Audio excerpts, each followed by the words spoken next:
नमस्कार, स्वागत है आपका हिंदी न्यूज जंक्शन में। आइए बढ़ते हैं आज की सुर्खियों की तरफ।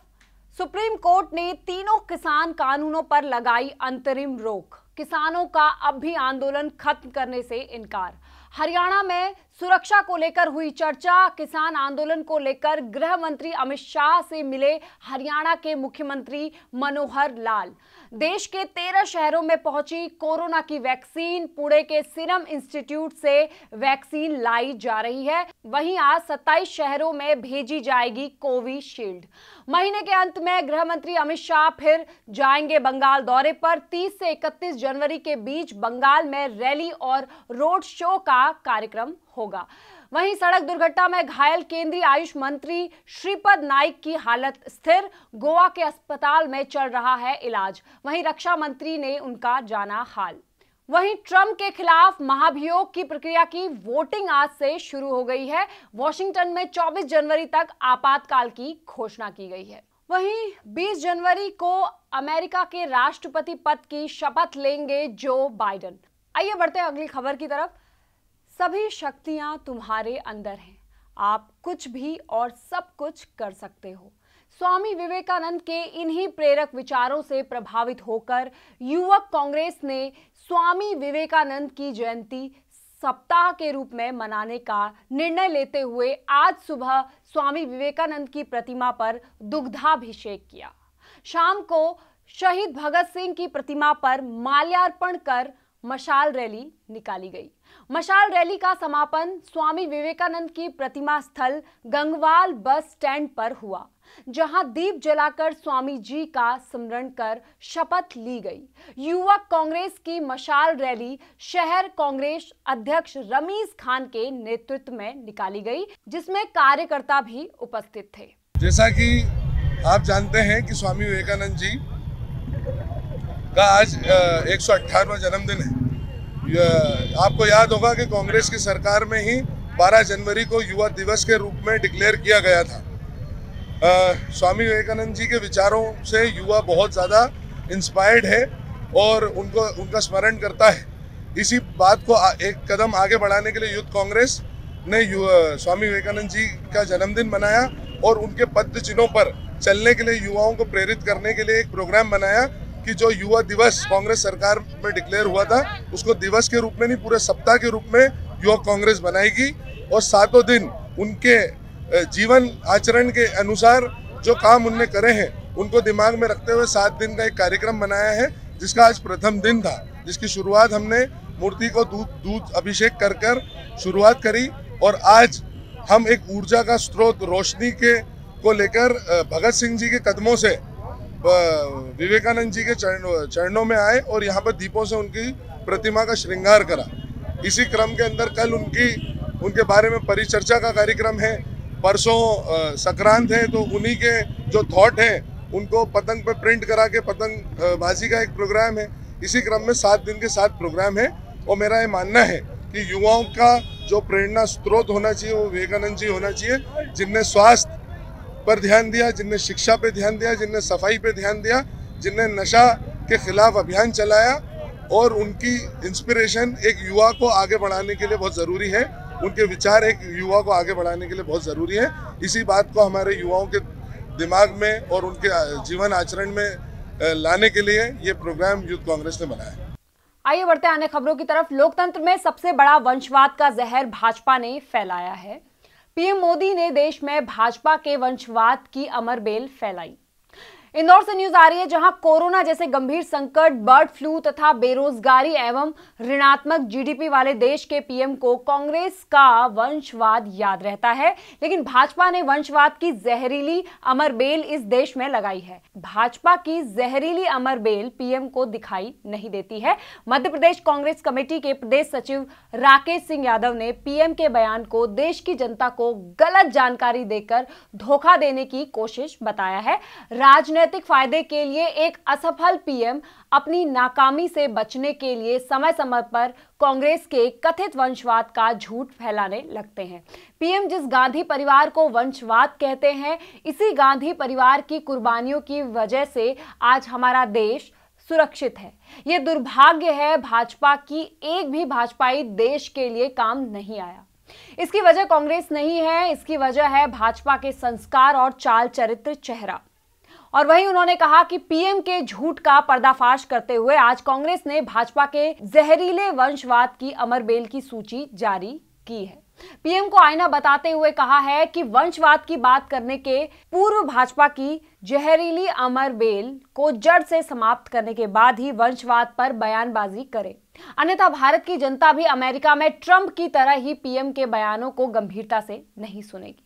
वहीं उन्होंने कहा कि भाजपा के जहरीले वंशवाद के प्रमुख नेताओं की सूची जारी की गई है, जिससे जनता समझ सके कि झूठ क्या है और सच क्या है। देखिए माननीय प्रधानमंत्री जी, जब भी कोई उनकी असफलता उनको छिपाना होती है तो कांग्रेस के वंशवाद की, गांधी परिवार के वंशवाद की बात करते हैं। आज मैंने कांग्रेस की तरफ से एक लिस्ट जारी की है जिसमें 50 से ज़्यादा लगभग नाम है जो भारतीय जनता पार्टी की वंशवाद की वंश बेल को साबित करते हैं, सिद्ध करते हैं।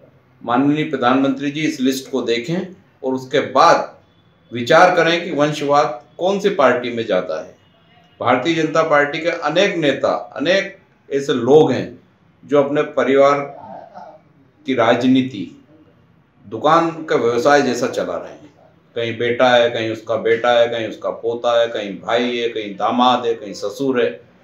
ये सब उनको नहीं दिखता है क्योंकि देश 7 साल से असफलता के दौर से गुजर रहा है और जब जब देश की जनता उनसे पूछने के लिए खड़ी होती है तो कांग्रेस का वंशवाद गिनाने लगते हैं। जबकि गांधी परिवार को अगर देखा जाए तो जितनी कुर्बानियां उन्होंने दी हैं, इस देश की जो आज सुरक्षा हो रही है, देश की जो तरक्की है, उसमें कहीं ना कहीं गांधी परिवार की कुर्बानियों का बहुत महत्वपूर्ण योगदान है। ये प्रधानमंत्री जी को समझना चाहिए। वही खबर है कि सीटीआई के द्वारा वर्चुअल टीबी जागरूकता कार्यक्रम का आयोजन किया गया। सीटीआई की डायरेक्टर श्रीमती संगीता पाठक ने ऑनलाइन लिया टीबी जागरूकता का सेशन, जिसमें सीईटीआई कॉलेज के छात्रों को टीबी की बीमारी के प्रति किया गया है जागरूक।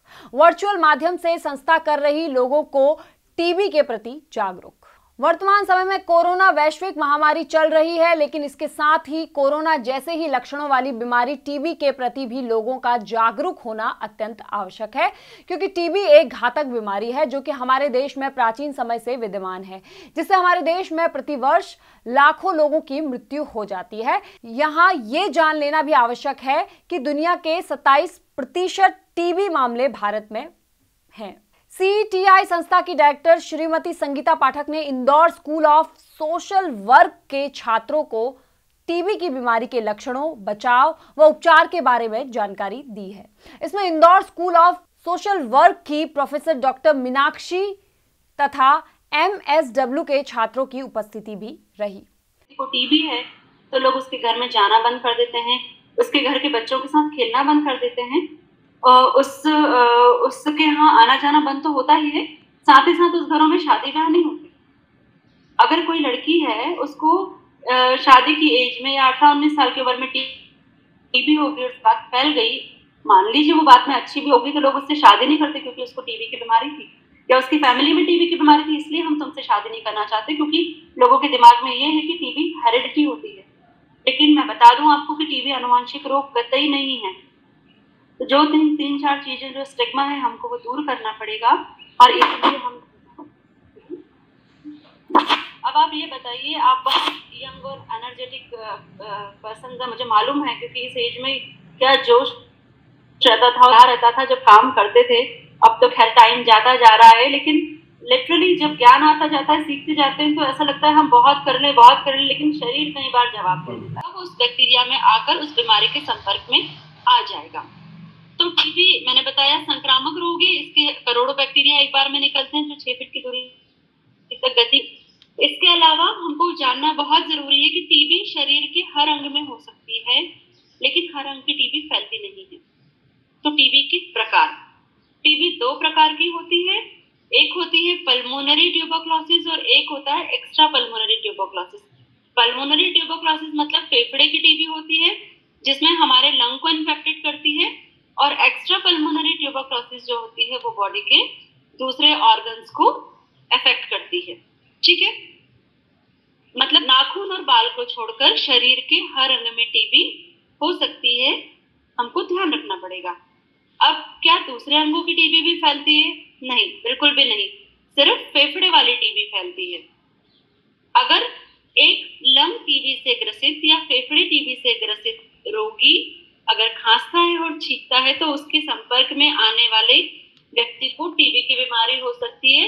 वेयरएज अगर मुझे दिमाग की टीबी है, अगर मुझे आंख की टीबी है, अगर मुझे शरीर के अन्य अंग की टीबी है तो वो बीमारी नहीं फैलती।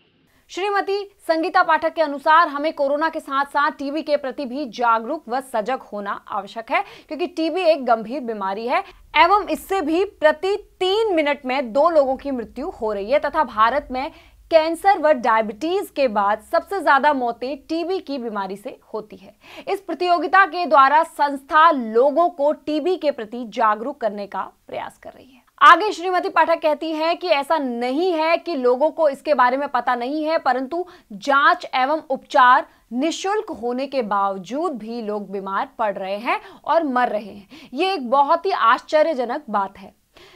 इसके साथ ही श्रीमती पाठक ने छात्रों को नशा करने से होने वाले दुष्प्रभावों के बारे में भी बताया तथा छात्रों को मादक पदार्थों से दूर रहने तथा मादक पदार्थों का सेवन न करने की भी सलाह दी है।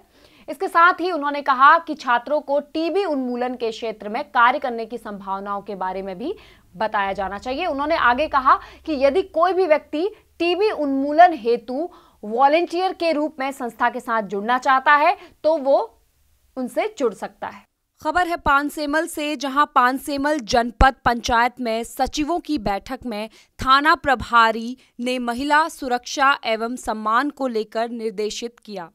पानसेमल जनपद पंचायत में ग्राम सचिवों की बैठक में थाना प्रभारी संजू कामले ने महिलाओं के सम्मान एवं सुरक्षा की दृष्टि से पुलिस अधीक्षक निमिष अग्रवाल जी के निर्देशन पर आसपास के ग्राम पंचायत सचिवों को महिला सम्मान के बारे में जानकारी दी। साथ ही उन्होंने बताया कि मुख्यमंत्री के 10 तारीख से 25 तारीख के बीच महिला सम्मान कार्यक्रम को ध्यान में रखते हुए इसी विषय पर चर्चा करने वो आए थे। किस संबंध में आए थे सर जनपद पंचायत आप? ये श्रीमान मुख्यमंत्री जी का एक कार्यक्रम चल रहा है 10 तारीख से लेकर 25 तारीख तक महिला सम्मान के संबंध में। यहाँ पर पंचायत के सभी सचिवों की मीटिंग थी और हमारे श्रीमान अध्यक्ष महोदय का निर्देश था कि तो सभी से चर्चा करके महिला संबंधी जो भी कार्यक्रम चलेंगे या उनके बचाव के लिए जो धाराएं बनी हैं या जो बता सकते हैं हम वो सब सभी गाँव में जाके बताना है और गाँव में मीटिंग्स लेना है सभी महिलाओं में। जी जी, ये मीटिंग लेने के लिए किसे निर्देशित किया सर? श्रीमान अधीक्षक नहीं, किन्हें निर्देशित किया आपने यहाँ पर बैठक में? मैंने सभी सचिवों को बता दिया है जी कि ये अपने अपने गांव में मीटिंग रखेंगे जी। हर जगह आधा घंटा 1 घंटे की मीटिंग रहेगी, सभी महिलाओं को एकत्रित करेंगे और उनको उनके अधिकारों के बारे में उनको क्या क्या सुरक्षा दी जाएगी वो सब बताएंगे। ऐसे ही खबरों के लिए जुड़े रहिए हिंदी न्यूज़ जंक्शन के साथ। नमस्कार।